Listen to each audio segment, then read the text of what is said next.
Professor, can you explain us what's an enforced disappearance? An enforced disappearance is the abduction or detention of a person by the state, and the state refuses to acknowledge that they have the detention of the person, or they refuse to say where the person is. Now that's a very simple definition of a very complex topic. Okay, and how it differs from a missing person? A missing person is somebody who cannot be found. So a missing person can cover people who've gone missing as a result of armed conflict. They might have gone missing because they've migrated from one country to another. Disappearances and missing broadly are different in the sense that often and usually disappearances are crimes and missing persons are not crimes. You can get a missing person who cannot be found because of a crime, but an enforced disappearance is a crime committed by the state. A missing person cannot be found for a particular reason. It might be because of war, it might be because of a disaster, it might be because of human trafficking. There are lots of reasons why people cannot be found, and it might not be because a crime has been committed. So there should be, we have to be sure that there was a crime committed. For disappearance, you have to have the state involved. Mm-hmm. The state have to have abducted the person, and the state is refusing to acknowledge that they have the person. That makes up an enforced disappearance. Okay, so in order to concretize it, in order to call somebody a case enforced disappearance in the case of serious Syrian civil war, for example, what needs to happen? So an enforced disappearance would be where, say for example, the government forces arrest somebody, mm-hmm. and they put them in the detention facility. The family comes along and says, where's their person? And the state says, we don't have him. Mm-hmm. That's a disappearance. Okay, so what happens under in territories under the control of Daesh or al-Nusra, they don't count as an enforced disappearance? Yes, because it has to be done by the state.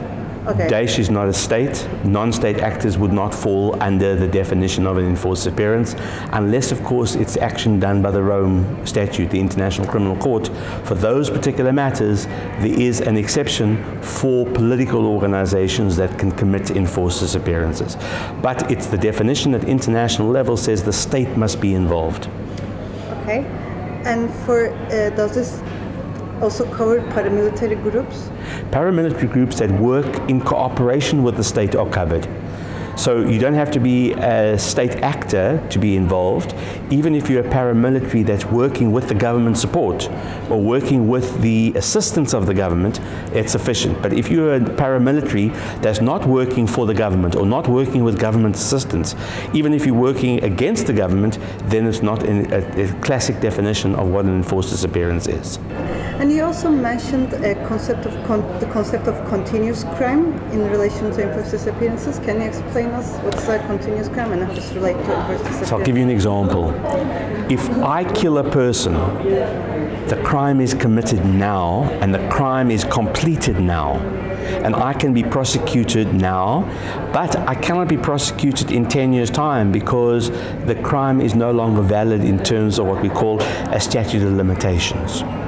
But a continuous crime says that the crime is not finished until we know what happened to the person. So if a disappearance happened 30 years ago and the body hasn't been returned, the crime is continuing to happen mm-hmm. for as long as the body is not returned.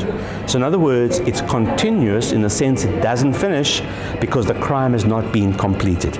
So the statute of limitations would only start to run after the crime has been completed. And lastly, you worked for a working group of enforced disappearances, a working group under the United Nations. Can you explain us what the working group does?